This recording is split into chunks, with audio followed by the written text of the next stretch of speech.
Hey dolls and friends, welcome back and thanks so much for spending part of your day with me. If you're new here, my name is Amber and I create farmhouse inspired home decor using majority of Dollar Tree or other affordable items. But if you're not new, hey doll, hey.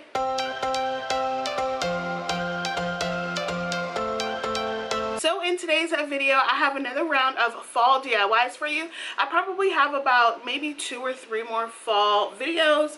Let me know if you want to see more than that. I'm thinking I'm going to start Christmas DIY decorating in like October. So yeah. But anyways, today I'm super excited to share some rub-on transfer DIYs. This is all about the rub-on transfers you can find at the Dollar Tree. I've recently found a few newer ones. There is a fail that I am going to share with you guys. I could not complete it, but I'm still going to put it in this video because I want to give you guys that idea and that inspiration. Maybe you could create it better than I did. I thought it would turn out super cute when I did it, but my paint just peeled up. But anyways, I'm still going to share it. So I really hope you guys do enjoy this video, and I hope you guys can find some of these rub-on transfers at your local Dollar Tree. I actually have 5 Dollar Trees near me, and I can only find all of these rub-on transfers at one store. So I really hope that you guys can find it. And if you do enjoy this video, please give me a thumbs up because it definitely helps out my channel's growth. If you're new, I love what you see, but also love all things home decor DIY on a budget. I would also appreciate if you would consider subscribing and hitting the bell right next to it so you're notified every time that I upload.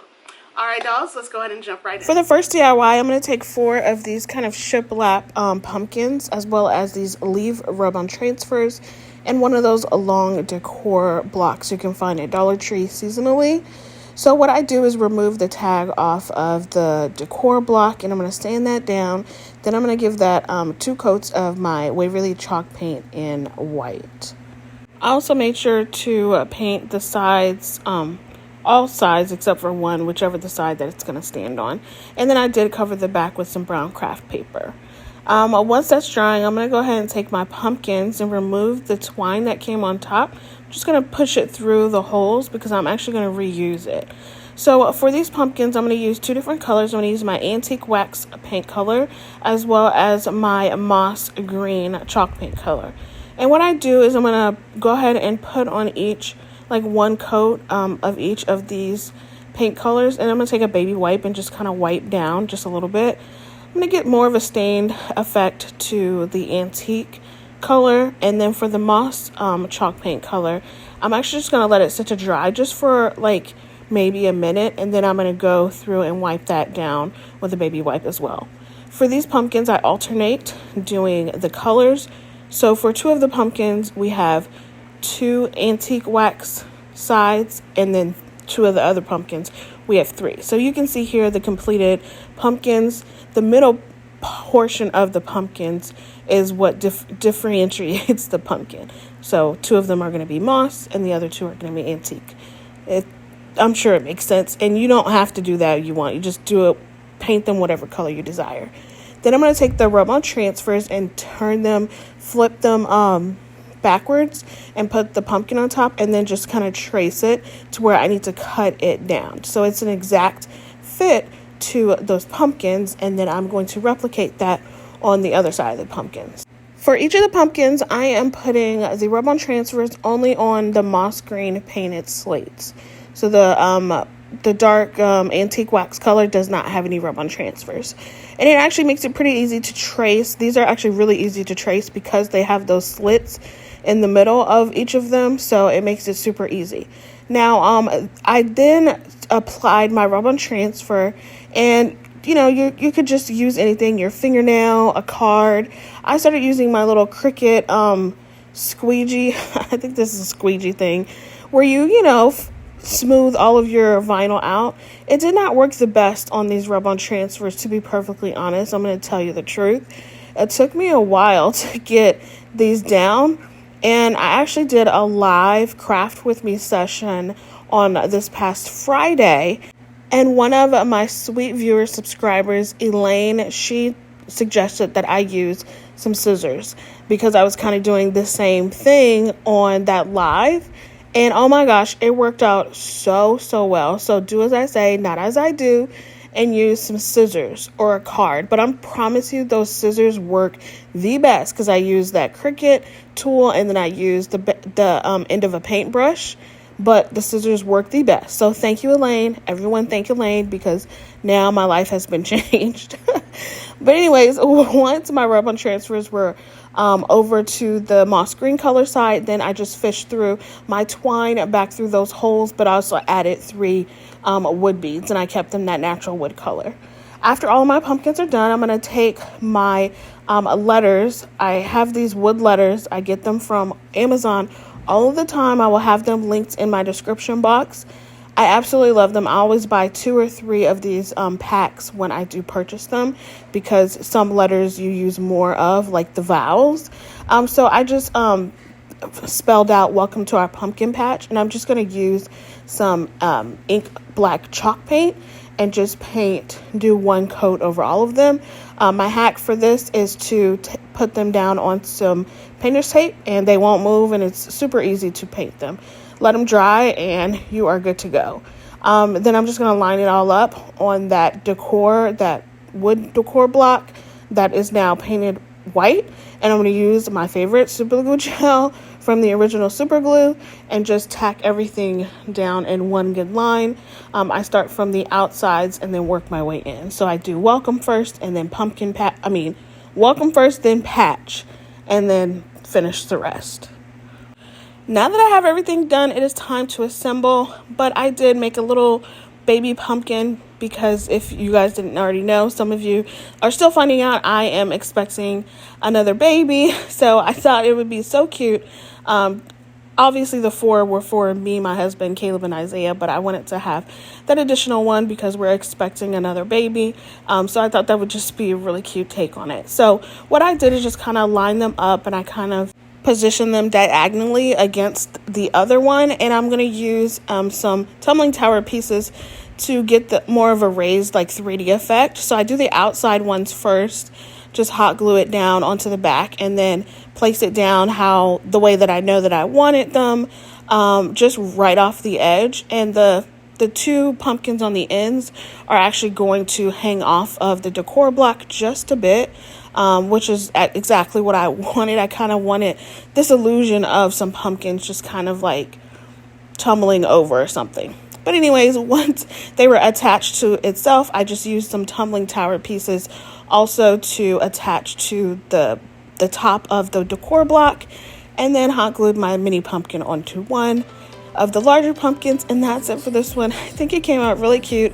A lot of steps, but it's so pretty. I just really love the originality of it and that high-end original look. Let me know what you think. Lives outside of status quo. If we stop believing we're meant to be, expanding our abilities. For the next DIY, I'm going to take it super simple and just take one of these Hope Christmas signs I got from Dollar Tree last year. And then these new rub-on transfers that kind of look like the stickers that you can put on the glass vases. These are new to me. I've never seen these. But so what I do is ended up just taking off the twine and removing the galvanized hope word. I tried to remove the paper, but y'all know your girl. I don't have the patience to be trying to remove the paper.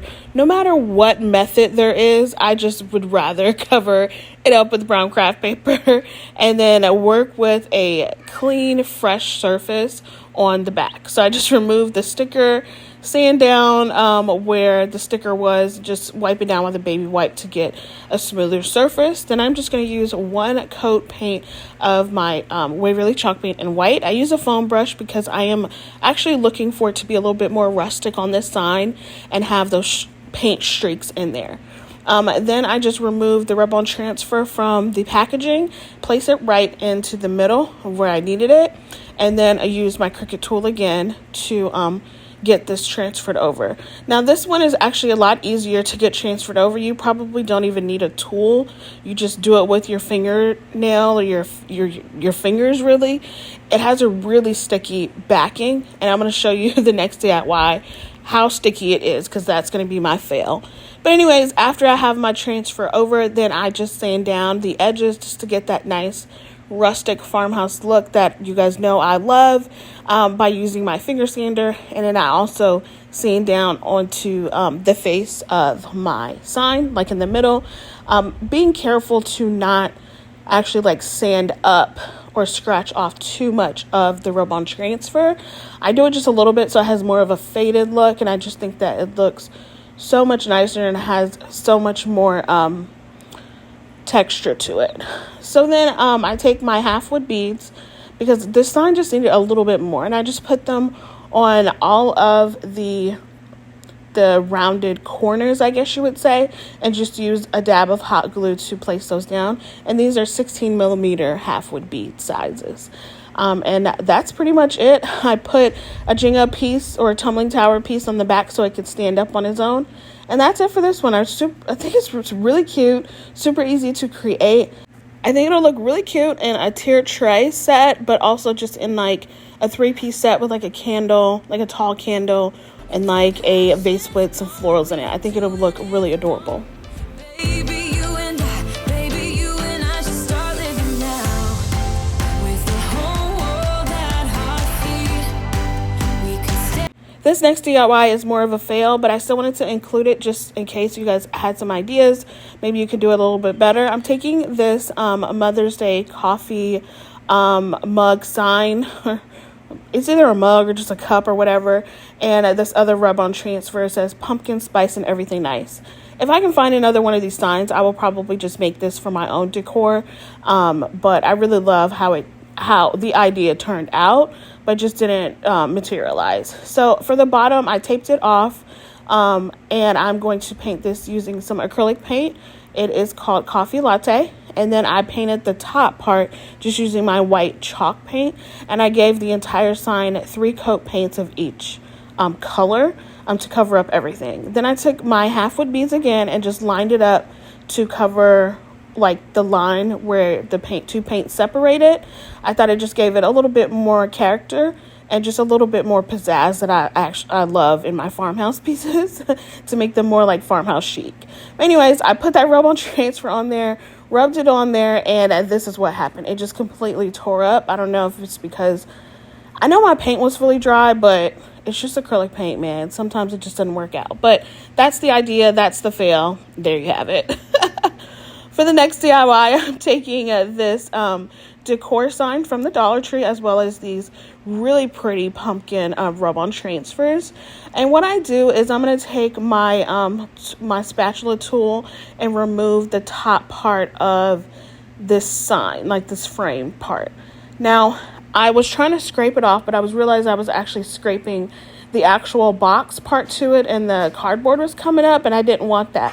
So I was like, I'm sure this is glued down. So I went and got my heat tool, and it's totally glued down. All you have to do is keep the heat tool on there for like a couple of minutes, and you can peel it right up. It's super easy. I didn't even really have to use the tool, to be perfectly honest.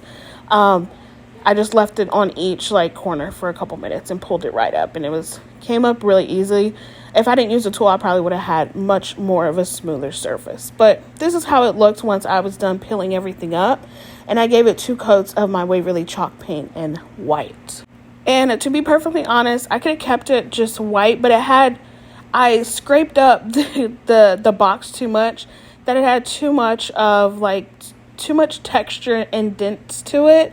So I decided to use my faux shiplap scrapbook paper from Hobby Lobby, and I just put that over the top of it. And it actually worked out better for me to even paint it white, because then you wouldn't be able to see the image behind the scrapbooking paper. So I just traced it out, cut it down to size, and used some Mod Podge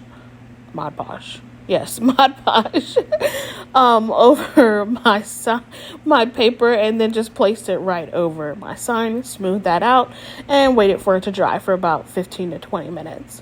Once it was dry, then I took my finger sander to sand down the edges and just get that, that nice farmhouse rustic look that I love. And so then what happened is, as I was sanding it down, the pieces of the box were coming apart, y'all. Like, I don't think I was doing it that hard, but because I was sanding down the, I guess the adhesion part to where it is staying together, because it's not real wood, it's just cardboard. It just kind of flopped apart. So easy solution was just to hot glue it. I just flipped it onto the front side and hot glued inside of the box.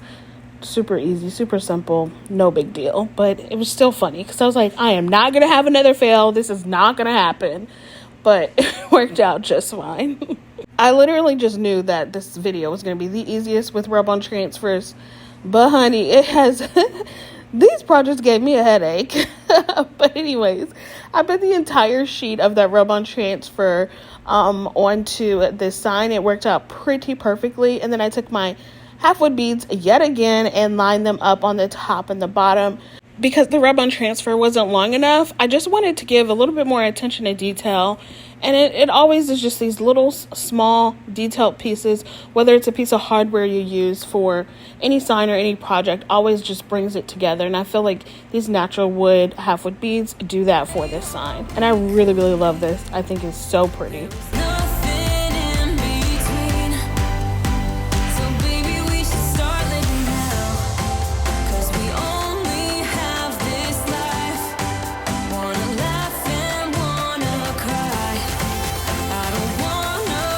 For the last DIY today, I am taking this sign. I got it in the nautical section during summer. I mean, it feels like it's still summer. And I'm taking a pumpkin and some more scrapbook paper, as well as my rub-on transfers. These are new rub-on transfers. I have not seen these before. And I'm just going to remove the border for that sign, as well as the galvanized word. Tried to scrape up the paper, didn't work, so I just covered it with brown craft paper yet again. Y'all already know this is what I'm going to do. It'll never fail. I keep brown craft paper all the time. But I did make sure that I removed the border rather carefully because I am actually reusing it. Then I'm going to remove that twine hanger as well as the staples and sand it down to get a nice smooth finish. And then I put a generous amount of Mod Podge over the sign so that way I can cover it with this faux shiplap scrapbooking paper. I actually really like putting the Mod Podge on the surface of my project and not on the paper because it doesn't have a tendency to bubble or wrinkle. And then I'm going to take this pumpkin that has kind of the raised sides to it, and I'm just going to remove the raffia bow as well as the glue. And then I'm going to use my antique wax paint color again and just paint on the outside of that pumpkin. So the raised pieces are actually going to be white. I'm going to paint those using my white chalk paint. I ended up using a smaller paintbrush to get into the small crevices of it. And like I said, I painted the raised pieces using my white chalk paint.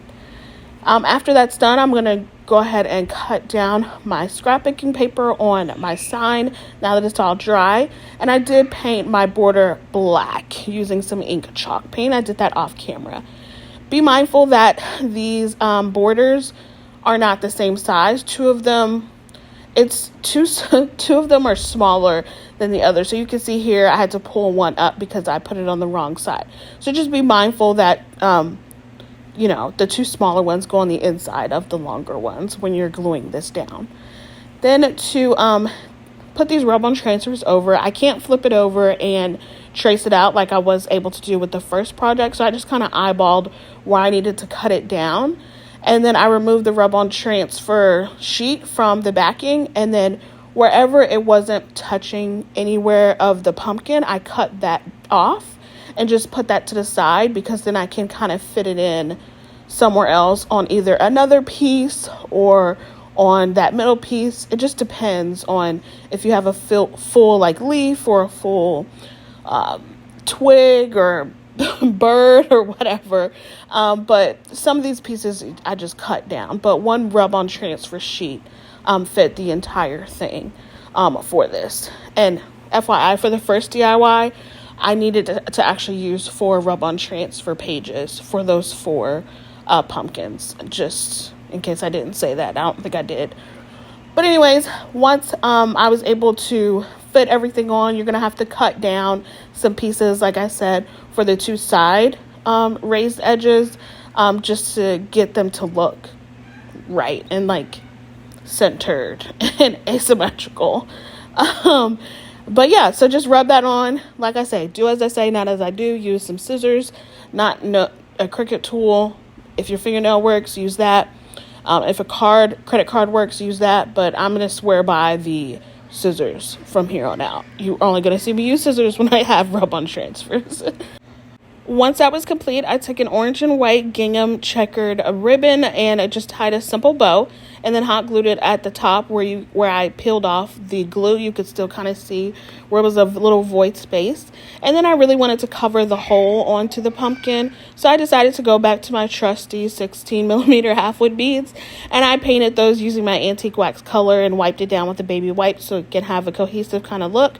But it gave it just the nice finished look that I was looking for and that I wanted. And I just hot glued 3 of them onto the top of the stem. And then I'm going to put 2 Jenga pieces or tumbling tower pieces on the back of my pumpkin to get a nice 3D effect, and just hot glue that directly onto the middle of the sign. And that is it for this one. I think it's so adorable. I actually did this project on my live on Friday. So if you haven't checked that out, go ahead and check that out. I answer some fun questions and ask y'all some fun questions. But I actually wanted to show you the project that I made on that live, as well as an addition I made to this current pumpkin. But I truly do love how each and every one of these came out, and I cannot wait to display them in my house and possibly even make more for some upcoming orders. But let me know which one happens to be your favorite in the comments below. We just have to believe it, that we can make the sun come out. Let us lose ourselves in a fairy tale. Who can say what's wrong or right? We're the only ones who can decide. Baby, you and I should start living now. With the whole world at our feet, we could stay or we could leave. There is nothing in between. So baby, we should start. Alright dolls, that's all I have for you today. I really hope you enjoyed the video. If you did, make sure you give me a big thumbs up. Subscribe if you haven't already. Be blessed, stay safe, and I will see y'all on the next one. Bye!